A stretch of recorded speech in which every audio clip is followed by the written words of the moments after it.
Hello दोस्तों, स्वागत है आप सभी का मेरे चैनल पर। आज हम एक्सप्लेन करेंगे animation romance movie your name, जो साल 2016 में आई थी। दोस्तों, फिल्म की रेटिंग्स बहुत ज़्यादा अच्छी है। IMDb पर इसकी रेटिंग 8.4 आउट ऑफ 10 है। रॉटन टोमेटोज़ पर ये मूवी 98% फ्रेश है और 97% गूगल यूजर्स ने इसे लाइक भी किया है। ये जापानीज़ फिल्म जापान और चाइना की हाईएस्ट ग्रॉसिंग मूवीज़ में शामिल है।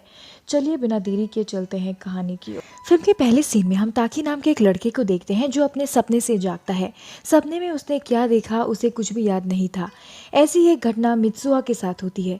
दोस्तों, ताकी और मित्सुआ के बीच ऐसे सपने का क्या कनेक्शन था, इसके बारे में हम वीडियो के अंत में जानेंगे।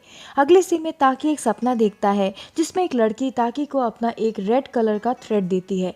इससे पहले कि वो उसे अपना नाम बताती, उसकी आंख खुल जाती है और अपने शरीर को देखते ही ताकी दंग रह जाता है। उसका घर भी उसके लिए अनजाना था। अपने शरीर को देखकर ताकी जान जाता है कि वो एक लड़की के शरीर में है। तभी मित्सुआ की बहन योत्सुहा उससे पूछती है, तुम क्या कर रही हो? दोस्तों, ताकी मित्सुआ के शरीर में था। मित्सुआ अपनी छोटी बहन और अपनी दादी के साथ इटोमोरी नाम के एक छोटे से शहर में रहती थी। अगले दिन सुबह ब्रेकफास्ट करते वक्त वो लोग टीवी पर एक न्यूज़ देखते हैं जहां बताया जा रहा था कि इटोमोरी शहर से एक कॉमेट गुजरने वाला है। मित्सुआ अपनी जिंदगी से कुछ खास खुश नहीं थी और वो चाहती थी कि उसकी जिंदगी में भी कुछ अलग हो। मित्सुआ स्कूल जाने के लिए निकल जाती है और रास्ते में उसकी मुलाकात उसके दोस्त सयाका और टेसी से होती है। वो उसे बताते हैं कि पिछले दिन वो बहुत अजीब बर्ताव कर रही थी। दोस्तों, ऐसा इसलिए हुआ था क्योंकि पिछले दिन ताकी मित्सुहा के शरीर में था, लेकिन इस बारे में मित्सुहा को कोई खबर नहीं थी और उसे पिछले दिन का कुछ भी याद नहीं था। रास्ते में मित्सुहा अपने पिता को देखती है जो इस बार मेयर की इलेक्शन में खड़े हो रहे थे। वो मित्सुहा को बुलाते हैं मगर मित्सुहा बिना कुछ बोले वहाँ से चली जाती है। स्कूल पहुँचकर मित्सुहा जब अपनी नोटबुक खोलती है, वो देखती है कि ताकी ने उसकी कॉपी में कुछ लिखा हुआ था।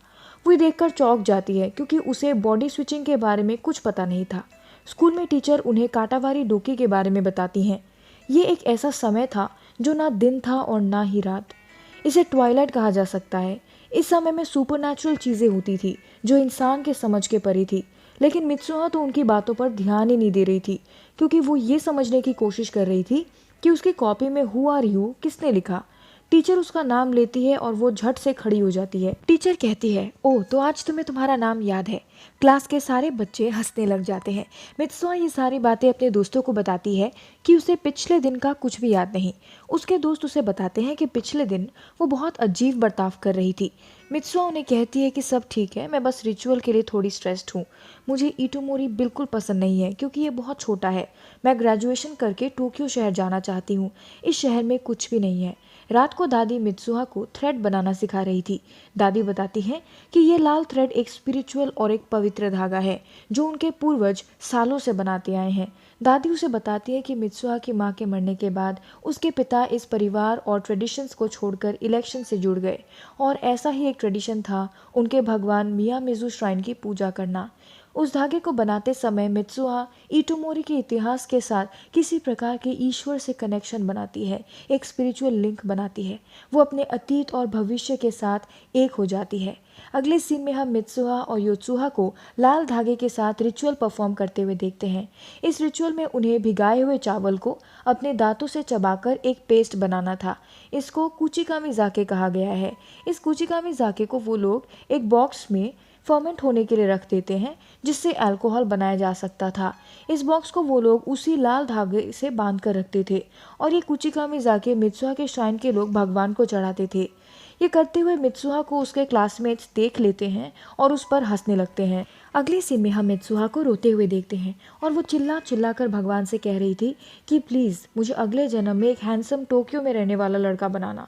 और भगवान मित्सुहा की बात सुन लेते हैं और जिस तरह ताकी मित्सुहा की बॉडी में था उसी तरह ताकी की बॉडी में मित्सुहा आ जाती है और अपना बॉडी देखकर चिल्लाने लगती है।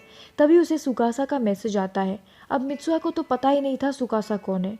पहले तो उसे बहुत अजीब लगता है मगर उसे खुशी भी थी कि वो अपने सपनों की टोक्यो शहर में कुछ पल बिता सकती थी। ताकि के स्कूल के दोस्तों के साथ वो पास ही के कैफ़े में जाती है जो काफ़ी ज़्यादा सुंदर था। ये उसके लिए काफ़ी ज़्यादा एक्साइटिंग था क्योंकि वो एक ऐसे शहर से आई थी जहाँ कैफ़े नाम की कोई चीज़ ही नहीं थी। लेकिन कैफ़े का मेन्यू कार्ड देखकर उसे धक्का लगता है। वो अपने फेवरेट पैनकेक्स ऑर्डर करती है जो काफ़ी ज़्यादा महंगे थे। तभी उसे मैसेज आता है कि वो अपने पार्ट टाइम जॉब के लिए लेट हो गया है। लेकिन मित्सुहा को तो पता ही नहीं था कि टाकी कहाँ काम करता था। उसके दोस्तों से पूछने पर वो लोग उसे एक शॉकिंग लुक देते हैं। मित्सुहा टाकी के शरीर में काम पर पहुंचती है, मगर उसे लोगों से गाली खानी पड़ती है क्योंकि वो काम से ज़्यादा गलतियाँ करती हैं। लेकिन मिस ओकुड्रा उसकी काफ़ी मदद करती है। मित्सुहा उसे शुक्रिया कहती है और वो दोनों काफ़ी प्यारी प्यारी बातें करते हैं। घर पहुंचकर मित्सुहा टाकी के फ़ोन पर एक डायरी देखती है और उसके फ़ोटोज़ देखकर वो जान जाती है कि टाकी मिस ओकुड्रा को पसंद करता है। मित्सुहा टाकी की डायरी में उस दिन की पूरी घटनाएं लिख देती है, जिससे टाकी को अगले दिन कोई परेशानी ना हो। वो टाकी के हाथ में अपना नाम लिख देती है। अगले दिन जब टाकी सोकर उठता है, वो मित्सुहा का नाम पढ़ता है। काम पर पहुंचकर टाकी को पता चलता है कि मित्सुहा ने पिछले दिन मिस ओकुड्रा के साथ उसका टाका भिड़ा दिया था। अब उन्हें पूरा यकीन हो गया था कि वो हर दूसरे दिन बॉडी स्विच करते थे। ऐसा कुछ दिनों तक चलता है। वो लोग एक दूसरे के लिए कुछ रूल्स बना देते हैं, जैसे उन्हें पूरे दिन की घटनाएं उनके मोबाइल फ़ोन्स पर लिखनी होंगी। वो मित्सुहा को उसके पैसे खर्च करने से मना करता है। इधर ताकि भी मित्सुहा के शरीर में रहकर मित्सुहा के आसपास के रिलेशंस को ठीक करने की कोशिश करता है। इधर ताकि डबल शिफ्ट करके पैसे कमाता था और मित्सुहा ताकि के पैसे महंगे महंगे पैनकेक्स पर उड़ाती थी। वो लोग एक दूसरे की बॉडी के ऊपर लिखकर एक दूसरे के लिए मैसेज छोड़ा करते थे। अगले सीन में जब ताकि मित्सुहा की बॉडी के अंदर था, उनकी दादी उन्हें कहीं लेकर जाती है। वो रास्ते में बताती हैं कि मुसुबी एक शब्द है जो वो अपने भगवान के लिए यूज़ करते हैं। वो जो भी चढ़ावा देते हैं वो भी एक मुसुबी है। आज ये लोग अपने श्राइन गॉड को वही कुचिकामी जाके चढ़ाने जा रहे थे जिन्हें मित्सुहा ने रिचुअल को परफॉर्म करके बनाया था। लेकिन आज मित्सुहा की बॉडी में ताकी था। उसे पता ही नहीं था कौन सा श्राइन गॉड और कौन सा रिचुअल। मित्सुहा की दादी उन्हें रास्ते में अपनी लोक कथाएं बताने लगती है। स्टोरी ये थी कि हजारों साल पहले एक कॉमेट ने इस जगह को बनाया था। यहाँ एक गड्ढा बन गया जिससे यहाँ एक लेक फॉर्म हुआ। ये लेक इटोमोरी शहर यानी मित्सुहा के शहर के पास ही है। तभी वो लोग श्राइन के पास पहुंच जाते हैं, लेकिन मंदिर पहुंचने के लिए उन्हें एक ब्रिज क्रॉस करनी पड़ती है जो बड़े बड़े पत्थरों से बनाई गई थी। दादी उसे बताती हैं कि उनकी दुनिया और श्राइन गॉड की दुनिया को यही ब्रिज जोड़ती है। लेकिन ध्यान रहे, अगर तुम्हें अपनी दुनिया में वापस लौटना है तो तुम्हें भगवान को तुम्हारी सबसे कीमती चीज़ देनी पड़ेगी। और आज हम देंगे कुचिकामिजा के। वहाँ से लौटते वक्त एक समय ऐसा आता है जिसे न हम दिन कह सकते हैं और न ही रात। इस समय को ट्वाइलाइट या काटावारी डोकी कहते हैं। तभी दादी ताकी से पूछती है, क्या तुम अभी सपना देख रही हो? तभी टाकी और मित्सुहा का बॉडी स्विच होता है और वो अपनी नींद से जागता है। टाकी रोने लग जाता है, लेकिन वो क्यों रो रहा था उसे नहीं पता होता। तभी उसे मिस ओकुड्रा का मैसेज मिलता है जिसमें उसने लिखा था, मैं पहुंच चुकी हूँ। टाकी को तो पता ही नहीं था कि वो मिस ओकुड्रा के साथ कहाँ जा रहा है। अपने फ़ोन की डायरी पढ़ने पर उसे पता चलता है कि मित्सुहा ने उसकी मिस ओकुड्रा के साथ डेट फिक्स कर दी है। ताकि भागा भागा मिस ओकुड्रा के पास जाता है। इधर मित्सुहा इस बारे में सोच सोच कर दुखी होती है क्योंकि वो ताकी को पसंद करने लगी थी। वो रोते रोते स्कूल के लिए तैयार होती है। इधर टाकी की डेट भी खराब ही जाती है। टाकी को मित्सुहा का मैसेज मिलता है जिसमें उसने लिखा था कि आज आसमान में कॉमेट दिखेगा, लेकिन इस बारे में कोई भी न्यूज़ नहीं आई थी। टाकी को मित्सुहा का नंबर सेव मिलता है और वो उसे फ़ोन लगाता है, मगर कोई भी फ़ोन नहीं उठाता। इधर मित्सुहा के गांव वाले कॉमेट देखने के लिए तैयार होते हैं और आज उनके टाउन में एक फेस्टिवल भी था। मित्सुहा के दोस्त उसे देखकर चौंक जाते हैं क्योंकि आज मित्सुहा ने किमोनो पहना था और उसने अपने बाल भी काट लिए थे। दोस्तों, जापान में एक औरत अपने बाल छोटे तभी करवाती थी जब उसने अपने लवर के साथ रिश्ता तोड़ दिया हो। मित्सुहा किसी को डेट तो नहीं कर रही थी, मगर वो टाकी की डेट पर जाने से दुखी थी। वो कॉमेट को अच्छे से देखने के लिए एक ऊंची जगह पर जाते हैं, मगर दुर्भाग्य से कॉमेट 2 टुकड़ों में बंट जाता है और उसका एक टुकड़े को हम मित्सुहा की तरफ आते देखते हैं। लेकिन इस घटना के बाद ताकी और मित्सुहा बॉडी स्विच नहीं कर पाते। ऐसा लगता है मानो उनका रिश्ता टूट गया हो। ताकि जानना चाहता था ऐसा क्यों हो रहा है।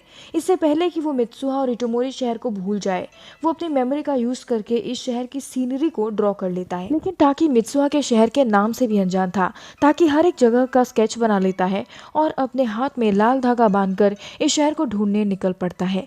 ट्रेन स्टेशन पर ताकि देखता है कि उसका दोस्त सुकासा और मिस ओकुड्रा उसके साथ जाने के लिए तैयार थे, क्योंकि उन्हें लग रहा था कि टाकी किसी ऑनलाइन फ्रेंड से मिलने जा रहा है। ताकि कोई मुश्किल में न पड़े इसीलिए वो उसके साथ आए थे। वो उन्हें मित्सुहा से जुड़ी बातें बता देता है। वो काफ़ी लोगों से पूछताछ करते हैं, मगर किसी को भी ऐसे शहर की खबर नहीं थी। वो लोग हार मान लेते हैं और डिनर करने एक होटल पहुंचते हैं। किस्मत से होटल का एक आदमी उन्हें बताता है कि इस शहर का नाम इटोमोरी है। दरअसल ये आदमी उसी शहर का रहने वाला था। जब ये लोग इटोमोरी का एड्रेस पूछते हैं, उन्हें एक शॉकिंग बात पता चलती है। इसके बारे में हमें आगे पता चलेगा।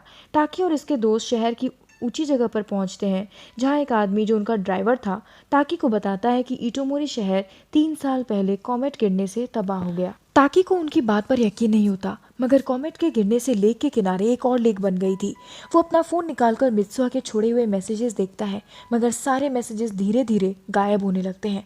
वो लोग इटोमोरी शहर के बारे में जानकारी हासिल करने लगते हैं और उन्हें पता चलता है कि उस आदमी की बात सच है। उन्हें एक किताब मिलती है जिसमें सारे मरे हुए लोगों के नाम थे। उन तीनों के होश उड़ जाते हैं जब उन्हें पता चलता है कि उस दिन यहाँ के सारे लोग मारे गए। उन्हें उस किताब में मित्सुआ के दोस्त, मित्सुआ के परिवार वाले और मित्सुआ का भी नाम मिलता है। ताकी को लगता है ये सब एक सपना था। मिस ओकुड्रा को एक बुक में इटोमोरी का थ्रेड दिखता है। वैसा ही एक थ्रेड ताकी ने अपने हाथ में पहन रखा था।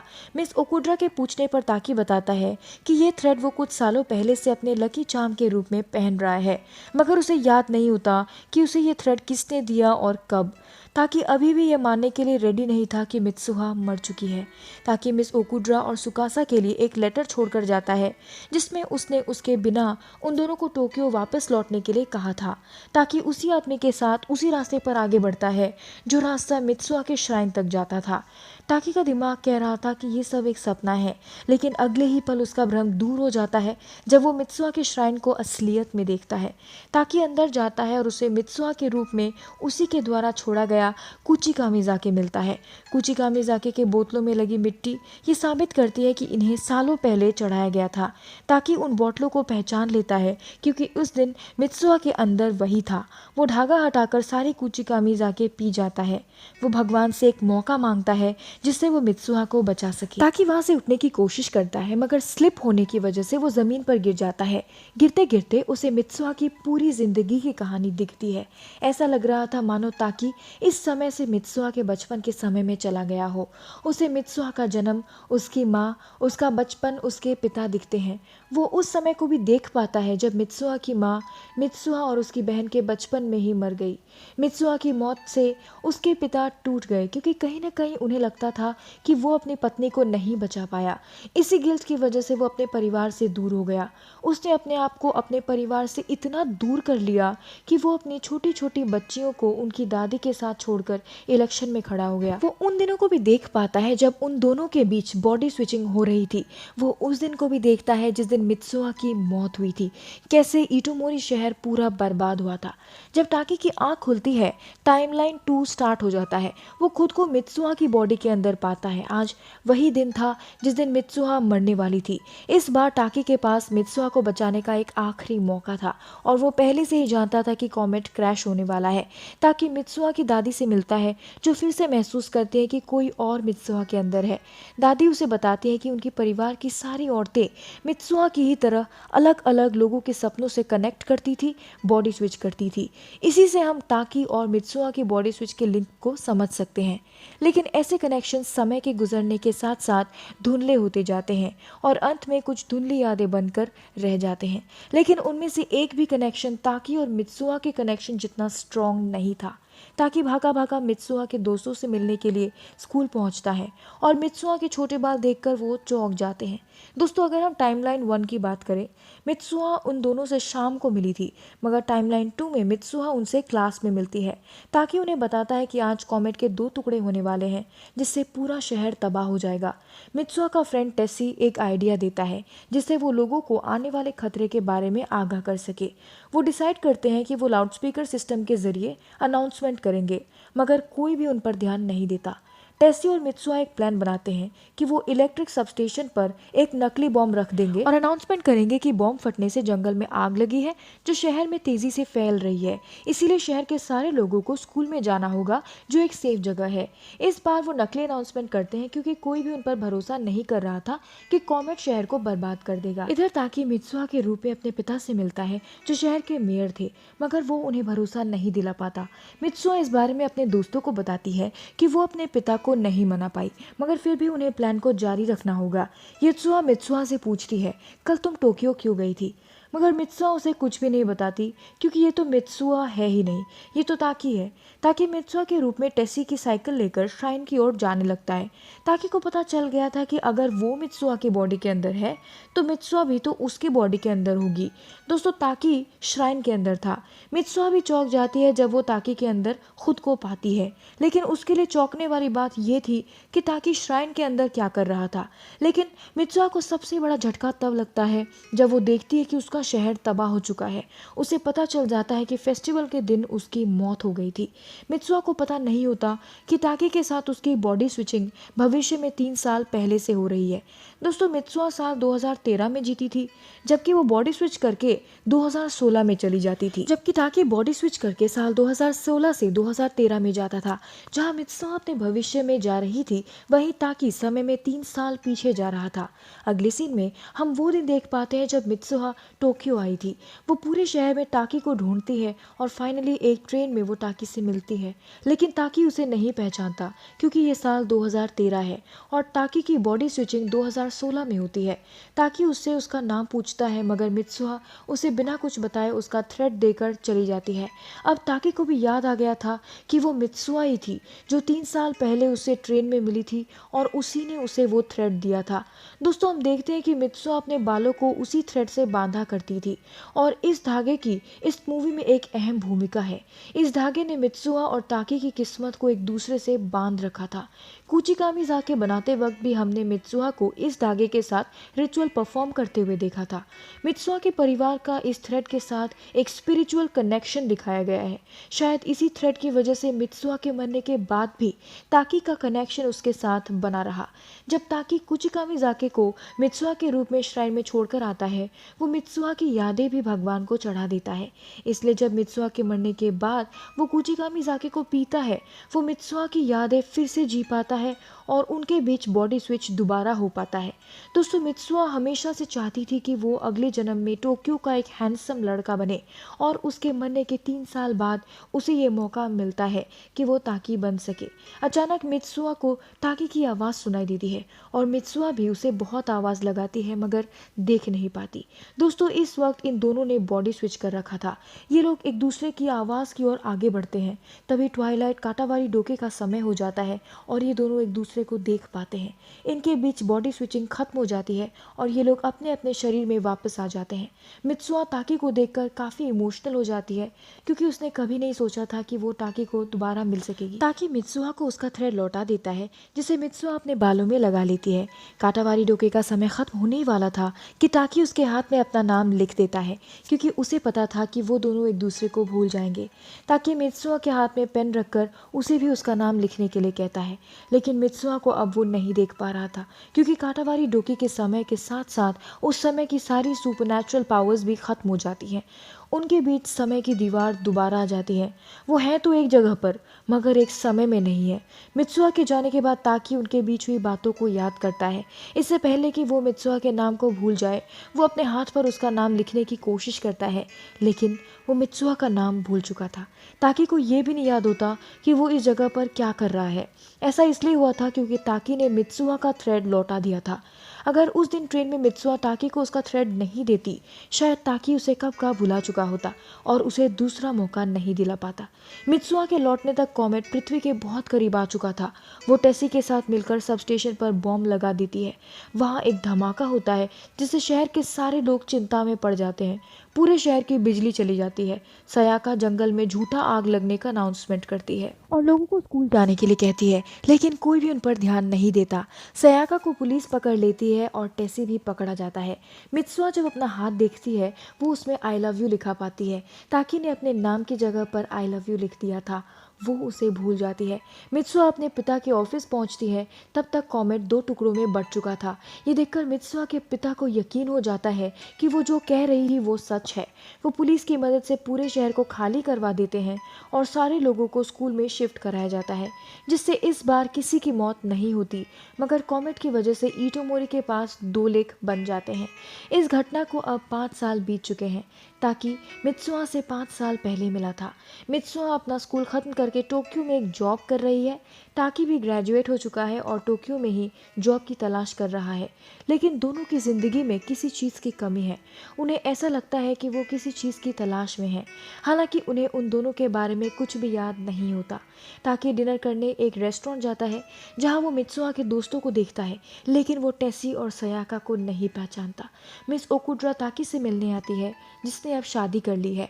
वो इटोमोरी की ट्रिप को याद करते हैं, मगर टाकी को कुछ भी खास याद नहीं होता। टाकी और मित्सुआ अंत में एक दूसरे को अपने अपने ट्रेन से देखते हैं। वे एक दूसरे को अगले स्टेशन पर उतरकर ढूंढने लगते हैं, इधर उधर भागते हैं और वो एक दूसरे को पास से एक सीढ़ियों से गुजरते हैं। ताकि आखिरकार अपनी चुप्पी तोड़कर उससे पूछता है, क्या हम पहले मिले हैं? ताकि उससे उसका नाम पूछता है। फिल्म यही ख़त्म हो जाती है। दोस्तों, अगर हम क्रोनोलॉजी की बात करें तो हमें जानना होगा कि शुरुआत कैसे हुई। तो कई सालों पहले एक कॉमेट ने इटोमोरी शहर के पास एक लेक बनाया। दूसरी अहम घटना ये थी कि मित्सुआ की मां की मौत के बाद उसके पिता उन्हें छोड़कर पॉलिटिक्स में इन्वॉल्व हो गए और उनकी देखभाल उनकी दादी ने की।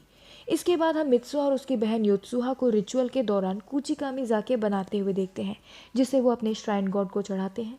वो प्रे करती है कि काश वो एक हैंडसम टोक्यो में रहने वाला लड़का होती। अचानक एक दिन मित्सुआ ताकी के साथ बॉडी स्विच करती है, लेकिन ताकी 3 साल फ्यूचर में बॉडी स्विच करता है। ऐसे ही वो कई हफ्तों तक हर दूसरे दिन बॉडी स्विच करते हैं। इसी बीच मित्सुआ ताकी से मिलने टोक्यो आती है। वो उसे अपना नाम तो नहीं बता पाती, मगर वो उसे अपना एक रेड थ्रेड देती है। दोबारा कॉमेट गिरता है और इस बार इटोमोरी तबाह हो जाता है। सारे के सारे लोग इंक्लूडिंग मित्सुआ मारे जाते हैं, जिसके बाद से इनकी बॉडी स्विचिंग बंद हो जाती है। ताकि मित्सुआ को ढूंढने जाता है, जहाँ उसे कॉमेट के हादसे के बारे में पता चलता है। ताकि श्राइन जाता है जहां वो मित्सुआ की बनाई कुचिकामी जाके पी लेता है। वो टाइम में पीछे जाता है और खुद को मित्सुआ की बॉडी के अंदर पाता है। आज वही दिन था जिस दिन कॉमेट गिरने वाला था। ताकि मित्सुआ के रूप में लोगों को बचाने की कोशिश करता है और काटावारी डोकी के समय जहां ताकी और मित्सुआ आखिर में एक दूसरे को देखते हैं, ताकी और मित्सुआ बॉडी स्विच करके अपनी बॉडीज में आ जाते हैं और ताकी मित्सुआ को उसका रेड थ्रेड लौटा देता है, जिससे उनका कनेक्शन टूट जाता है और वो एक दूसरे के बारे में सब कुछ भूल जाते हैं। मित्सुआ इटोमोरी के लोगों को बचा लेती है, क्योंकि मित्सुआ टाइमलाइन 2 के चलते कभी मरी ही नहीं, इसी कारण वो टाकी से मिल पाती है। कई साल गुजरने के बाद भी इन दोनों को कुछ अधूरा सा लगता है। फिल्म के एंड में ये दोनों एक दूसरे को गुजरते हुए देखते हैं और उन्हें एक कनेक्शन महसूस होता है और वो लोग एक दूसरे से मिलकर फाइनली एक दूसरे का नाम पूछते हैं। दोस्तों, ये थी हमारी आज की cute love story your name. उम्मीद है आपको वीडियो पसंद आई होगी। अगर हाँ, तो वीडियो को लाइक करें और चैनल को सब्सक्राइब करना ना भूलें। जल्द ही अगली वीडियो में मुलाकात होगी। Thank you.